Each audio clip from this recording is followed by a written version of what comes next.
Bonjour à tous et à toutes, j'espère que vous allez bien. Installez-vous confortablement et aujourd'hui on se retrouve avec les vraies cartes de Rift Band. J'ai enfin les vraies cartes, j'ouvre des boosters avec vous et surtout je vous parle de mes attentes pour ce jeu. Alors les voilà, ils sont là, les boosters, ce sont des boosters qui viennent d'Asie, évidemment, comme vous pouvez le voir à leur écriture. Je les ai fait importer, je suis très heureux, je vais les ouvrir avec vous. On va regarder la qualité des cartes et parler des attentes, mais avant ça, il faut aller parler un petit peu de la rareté qu'on peut avoir dans ce jeu, et je voulais justement revenir là-dessus. Donc on va avoir des raretés qui sont communes, peu communes, rares et épiques. Épique étant ce que je vais appeler pour cette vidéo la meilleure rareté pour le jeu. Je précise bien pour le jeu. Pourquoi? Parce que vous voyez les overnumbered ou les alternatives art, eh bien c'est une rareté qui est très importante, qui va être très compliquée à trouver, ça c'est sûr et certain, mais qui n'est pas nécessaire pour pouvoir jouer au jeu. Et je trouve que c'est très important. En effet, vous avez donc les cartes communes qui vont composer la plupart de votre deck. Vous allez avoir les cartes peu communes, notamment au niveau des fields, donc des champs de bataille, les cartes rares et surtout les cartes épiques. C'est ça qui va être le plus dur à aller chercher. C'est aller chercher des cartes épiques, donc cette petite iconographie là, puisque c'est celles qui vont valoir plus en termes d'argent, mais surtout parce qu'elles sont nécessaires pour avoir votre playset complet, pour pouvoir jouer et deck builder comme vous le souhaitiez. La différence, c'est que les alternatives art ou les overnumbered art, eh bien ce n'est pas nécessaire, c'est-à-dire que vous pouvez avoir une Miss Fortune qui est simplement dessinée différemment, mais l'effet de Miss Fortune reste la même, l'effet de Timo reste le même. Même chose pour les cartes surnumérotées. En fait, vous allez avoir parfois une signature d'un personnage, où vous allez avoir une carte en fait qui est un peu plus jolie, un peu plus spéciale, mais en fait personnellement je m'en fous pour pouvoir jouer. Je dirais pas non à l'avoir pour la collection, pour la rareté et l'argent qu'elle va valoir évidemment, mais pour jouer, pour ce que je vais chercher ici dans le jeu, c'est-à-dire à pouvoir jouer, aller en compétition, faire du deck building, m'amuser avec toutes les cartes que je veux, eh bien ce n'est pas nécessaire. Et les rune cartes évidemment qui sont là souvent en token en fin de booster. Mais ça c'était important pour moi de vous en parler.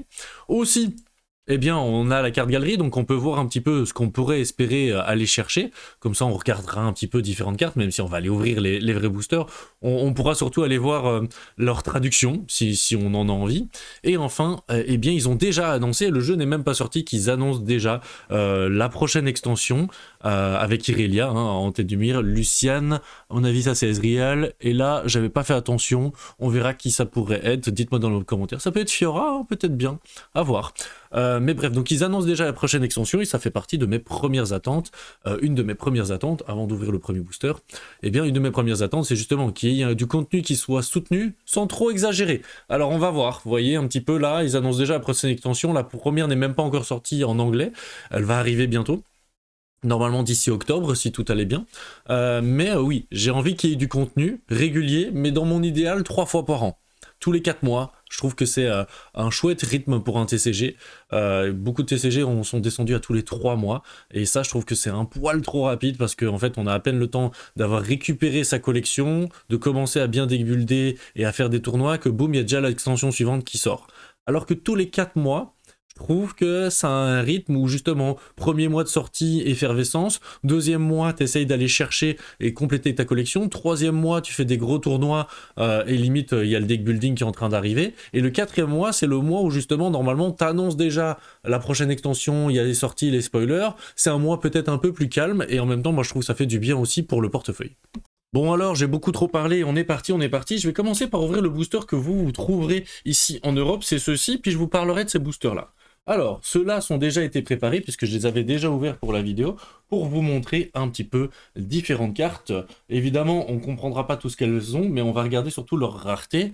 Donc ici, c'est des communes. 1, 2, 3, 4, 5, 6. Normalement, on en a 7. Donc ici, on va vraiment être bon.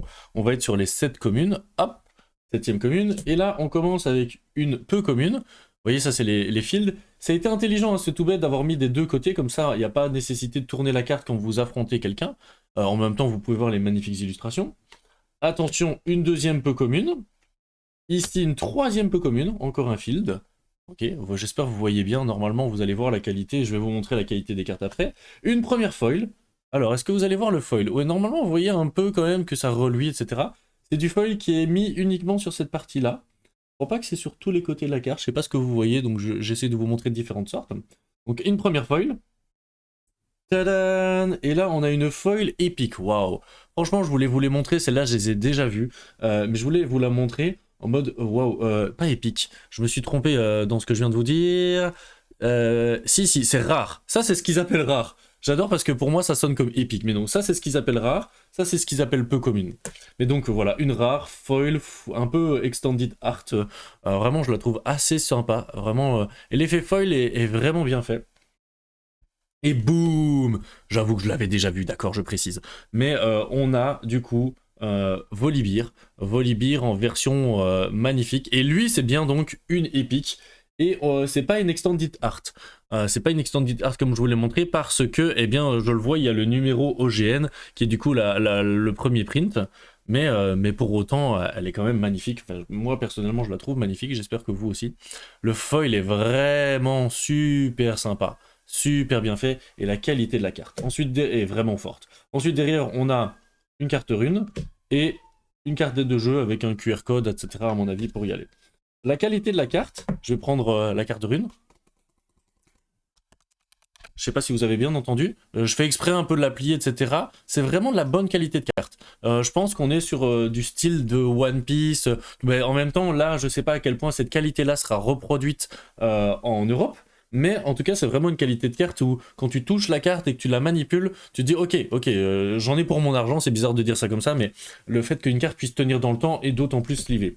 Mais de même, ça je vais pas commencer à la pousser dans tous sens, la qualité du foil est vraiment sympa. Waouh, là je vous le montre vraiment bien, je trouve que ça donne envie, et ça fera partie de mes deuxièmes attentes.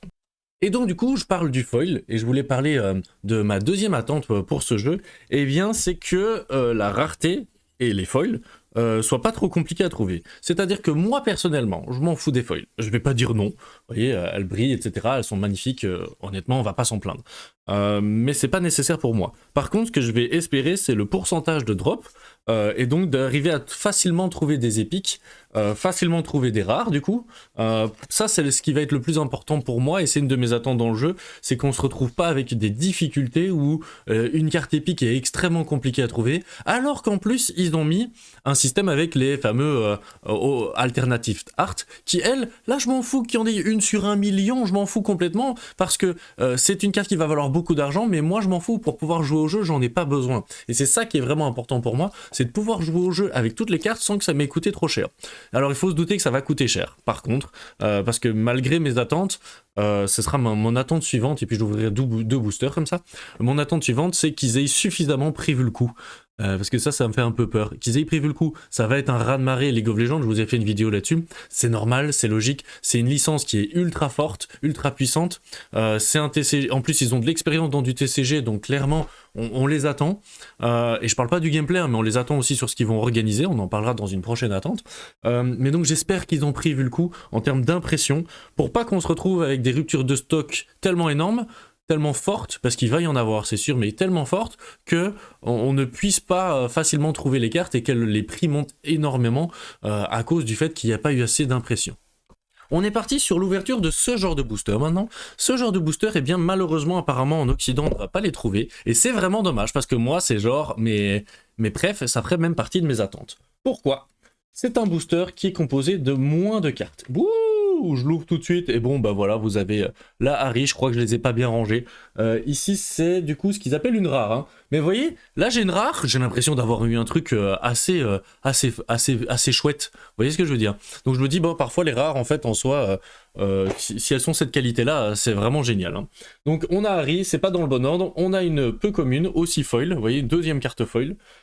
Ensuite on a une commune, une deuxième commune et une peu commune. Donc vous voyez, sur 5 cartes quand même, on est pas mal sur 5 cartes. Sur 5 cartes, on se retrouve quand même dans une situation où moi, personnellement, ça ferait partie de mes attentes d'ailleurs, on va en donner une supplémentaire, ce serait qu'il y ait ce genre de booster qui sorte. Pourquoi ? Parce que moi, souvent, quand j'achète des displays, etc., pour commencer ma collection, je me retrouve avec beaucoup de cartes. Au début, c'est très bien. Puis une fois que tu as ouvert 1, 2, 3, 4 displays, il te manque plein de cartes dans ta collection, t'as normalement peut-être envie d'aller faire des échanges et d'acheter, évidemment, mais souvent ça devient de plus en plus compliqué d'acheter des boosters parce que tu te retrouves à vomir des cartes. Vraiment, moi j'ai des milliers de cartes chez moi, et parfois je les vomis, les communes et les peu communes, parce que, en fait, c'est vraiment, j'en ai beaucoup trop, et je sais même plus quoi en faire. Et c'est là où ce genre de booster m'intéresserait, et bien c'est justement pour aller chercher peut-être des niveaux de rareté supplémentaires, aller chercher du foil, et acheter moins de cartes, donc avoir moins de cartes qui sont pas hyper intéressantes et plus de cartes qui seraient intéressantes pour compléter ma collection. Après, je suis pas sûr à quel point le marché occidental serait prêt pour ce genre de booster, parce que c'est vraiment quelque chose qui existe en Asie et qui a toujours pas été importé. Je vous remonte la petite Harry, je la trouve vraiment magnifique. Mais bon, on va voir, on va voir dans le futur. Et on continue, je vous avais dit 2 boosters avant de parler de ma prochaine envie. Petit bruit du booster, je vais l'ouvrir avec vous. Alors celui-là, pour le coup, je ne sais vraiment pas ce que je vais avoir à l'intérieur, hein. Les 2 autres, je les avais préparés, j'avais absolument voulu voir. Alors vous voyez, il y a une petite ouverture là, et ça commence pas hyper méga bien. Moi, ce que j'aime bien faire, c'est au ciseau, sinon. Et c'est ce qui va se passer comme ça dans la vidéo. En tout cas, sachez que les boosters sont bien protégés. Hop, hop. Et là, on a coupé toutes les cartes. Vous imaginez. Et c'est parti. On découvre les cartes. Alors. Ici, on est comme ça. Normalement, ça devrait être pas mal. Encore une fois. 1, 2, 3, 4. Joli. 5. Les illustrations, franchement. 6 et 7. D'ailleurs, je m'arrête là-dessus. Mais il y a plein de gens qui disent, oh là là, c'est de la réutilisation de Legend of Runeterra. J'adorais les illustrations de Legend of Runeterra. Donc, moi, personnellement, ça me dérange pas. Et il y en a quand même beaucoup plus. Une peu commune. 2 peu communes. Hop là. Un Battlefield. 3 peu communes. Oh. Ah, elle est foil. Donc c'est une rare qui est foil. Ouais, ah, waouh, vous le voyez bien à l'écran, c'est sympa. J'arrive à bien vous le montrer quand même. Franchement, moi, ce genre d'illustration, j'achète. C'est Gnar, ça, non? Oh, une deuxième rare. Ma petite vaille. Franchement, la qualité de la carte et la beauté de ce genre de carte, moi, je pense que c'est ça qui va faire que on va aimer le jeu. Une troisième rare foil. Donc là, j'ai eu 3 foils. 3 rares. C'est Galio, ça. J'adore essayer de trouver un peu les personnages, et moi c'est vraiment des gros souvenirs. Et je me retrouve avec, du coup ça c'est le token, et à l'arrière, un autre token à l'arrière. Ouais, ça c'est un peu... Du coup je me retrouve avec 3 rares pour 3 rares foils. Et du coup il y a facilement du foil. Pour ceux qui aiment le foil, je crois qu'il y a 3 foils du coup par booster. Ça, c'est vraiment pas mal. Galio, vraiment sympathique. Et encore une fois, c'est un booster de 14 cartes. Donc franchement, c'est sympa. Avant d'ouvrir les autres boosters, de nouveau, petite attente de ma part, et à vous de me dire ce que vous en pensez dans les commentaires, hein. Une de mes grosses attentes, c'est l'organisation de tournois importants et le soutien des joueurs compétitifs. Pour moi, c'est vraiment ce qui doit être... implémenté dans un trading card game. Flesh and Blood l'a très bien fait, Magic aussi l'a très bien fait à l'époque, Yu-Gi-Oh le fait quand même assez bien, ils ont fait les championnats là dernièrement, ils ont du monde ou du monde, hein, qui était en France, à Paris. Moi j'ai regardé pas mal de vidéos autour de ça, franchement c'était sympathique. Mais ce qui m'intéresse aussi c'est le pricing et le price pool, il n'y a rien à faire, et là Riot Games, ils sont capables de le faire. Enfin, ils ont réussi à créer l'e-sport, hein. Il faut dire les choses comme elles sont. L'e-sport existait avant Riot Games, bien sûr, attention.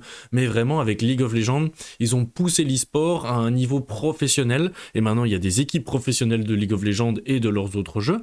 Et donc, du coup, j'aimerais vraiment bien que dans Rift Band, ils arrivent à prendre toute cette expérience-là du marché du jeu vidéo et de l'intégrer dans le marché du trading card game, où clairement c'est pas encore à ce point mis en avant. Il y a beaucoup d'équipes, hein, même que ce soit même d'équipes sportives, hein, ou e-sportives, vous appelez ça comme vous voulez, de trading card game, que ce soit dans Altered, que ce soit dans Flesh and Blood, que ce soit dans d'autres jeux, mais il y a moyen de monter ça d'un cran, il y a moyen de faire un step plus haut, avec beaucoup plus d'argent à mettre en jeu, mais du coup à mettre aussi à la clé. Et c'est ça qui va attirer l'argent. Si vous faites des price pools comme Flesh and Blood à 1 500 000 sur l'année, d'accord, mais c'est quand même énorme. Et en fait, ça permet d'attirer vraiment tout un public de joueurs compétitifs. En parallèle de ça, ils ont intérêt, par la même occasion, dans ces tournois-là, de 1, bien les investir, et 2, s'organiser pour des retransmissions Picobello, hein, ou Bonno, je sais pas comment on dit. Mais il n'y a pas de discussion, là je serais intransigeant envers Riot Games si quand ils font des compétitions officielles de Riot Games, hein, je parle pas des fans compétitions, des compétitions de boutique, mais s'ils font des compétitions officielles soutenues par Riot Games et qui sont pas capables de te mettre un système de streaming en place sympa, un overlay qui est bien pensé, des casters qui ont un peu du sens du jeu et d'être capables justement d'attirer les foules et de créer tout ce qu'ils ont créé pour l'e-sport avec leurs autres jeux, là je vais leur en vouloir et ça fait partie de mes grosses attentes pour ce jeu. On est parti pour l'ouverture du dernier booster, mais oui, vous voulez les 2 autres boosters? Eh bien dites-le moi en commentaire et je les ouvrirai peut-être pour une occasion spéciale. J'ouvre encore celui-ci, l'idée c'était de faire une vidéo, vous montrer les vraies cartes de League of Legends et en même temps vous parler de mes attentes pour ce jeu. On va voir si celui-ci... Oh waouh, celui-ci c'est très bien ouvert, mais alors ça me fait très peur. Vous voyez comme je viens de faire ça? Ça me fait super peur pour abîmer les cartes, donc je vais continuer comme ça, parce que j'ai pas envie d'abîmer les cartes. Le booster il tient bien. Ah, une de mes attentes, peut-être dernière, ce serait des boosters en papier comme Flesh and Blood fait. Moi j'adore personnellement. Alors ici, qu'est-ce que nous avons? Une carte commune. Nul. Une deuxième carte commune. Nul. Une carte peu commune. Nul. Oh ça va, on va arrêter de se plaindre. Et normalement après c'est 2 foils. Eh ben même pas. Là j'ai une carte commune. Donc là pour le coup ce booster là il a l'air un peu moins sympa. Et... une carte commune foil. Donc j'ai eu que des communes. Donc finalement ce que je vous ai dit tout à l'heure, eh ben ça m'intéresse pas. Waouh. Ok, on est d'accord, hein. Commune, commune, uncommune, commune, commune. Et je viens d'ouvrir le paquet. Donc 5 cartes communes sur ce paquet-là. Du coup, c'est quoi j'ai pas trop capté la répartition. Ah là, il est noté. À vous de vous amuser, hein. J'essaie de voir et de reprendre rapidement. 10%. Il y a 10% de épique, 72% de rare, 11%... d'avoir une deuxième commune, 100% d'avoir une uncommune, 100% d'avoir des communes. Mais donc du coup, là, je me retrouve sur un booster bien mal fait. Par contre, ce que j'ai pas regardé et qu'ils l'ont mis là, je veux voir un peu la répartition entre ces deux-là pour terminer la vidéo, tiens, parce qu'on a parlé des pourcentages. 100%, 100%, 100%, 100%. Moi, je vais regarder au rare. Il y a plus de chances d'avoir des rares dans celui-ci que dans celui-ci. Il va vous paraître logique. Il y a plus de chances d'avoir des épiques dans celui-ci que dans celui-ci. Et en fait, ouais, en gros, je pense que c'est la même chose, en fait, finalement. Donc peut-être que c'est pas une si bonne idée. Moi, j'aime bien le fait d'acheter 5 cartes, mais seulement si, en gros, là-dedans, je me retrouve plus facilement avec des rares et des épiques. Parce que sinon, en fait, acheter juste 5 cartes, je préfère en acheter 12. Après, à voir. À voir, à voir. Je sais pas ce que vous en pensez, en fait, de ce genre de booster. Dites-le moi dans les commentaires. Je vous remontre une fois encore un petit peu les cartes, les illustrations magnifiques. Je vous ai parlé un peu de mes attentes pour ce jeu. J'espère qu'ils vont vraiment le soutenir et bien l'accompagner. Et surtout, il y a vraiment un truc où moi, le gameplay du jeu, franchement, il est validé. J'ai énormément joué à celui-ci. J'aime beaucoup le système de recyclage, je vous en ai déjà parlé. J'aime beaucoup le système aussi qui va nous permettre peut-être plus facilement d'y jouer en casual avec les gens. Mais je continue à dire un énorme attention, je l'ai dit dans ma précédente vidéo, pour moi, c'est un faux jeu facile à jouer. C'est-à-dire que pour moi, ils vendent le jeu comme un jeu casual alors qu'il ne l'est pas. Il n'est pas si facile, il y a la vraie profondeur et moi, c'est quelque chose que j'aime bien. Je le classe en dessous de Flesh and Blood en termes de compétences et de skill et de difficulté de courbe d'apprentissage, mais pas si loin que ça non plus. Vraiment. Vraiment pas si loin que ça non plus. Il y a vraiment beaucoup de choses, de tempo à comprendre, de savoir dans quel battlefield aller. Il y a plein de systèmes avec les différents decks, les différents battlefields que vous allez choisir. Enfin, vraiment, il y a beaucoup d'impact sur le jeu et de profondeur que moi j'aime énormément, ce qui fait que je vous invite à y prêter attention si c'est ce genre de jeu, le genre de jeu qui pourrait vous intéresser, et j'ai hâte d'y jouer avec vous dans la version asiatique ou dans surtout la version anglaise, ce sera beaucoup plus facile pour comprendre les cartes. Sur ces belles paroles, merci d'avoir regardé cette vidéo, n'hésitez pas à la commenter, liker, partager, abonnez-vous à cette chaîne en fait, c'est ça qui m'aide à pouvoir faire du contenu ou à être invité à des événements, donc n'hésitez vraiment pas, et bonne chance dans la faille de l'invocateur. Bisous, bye bye.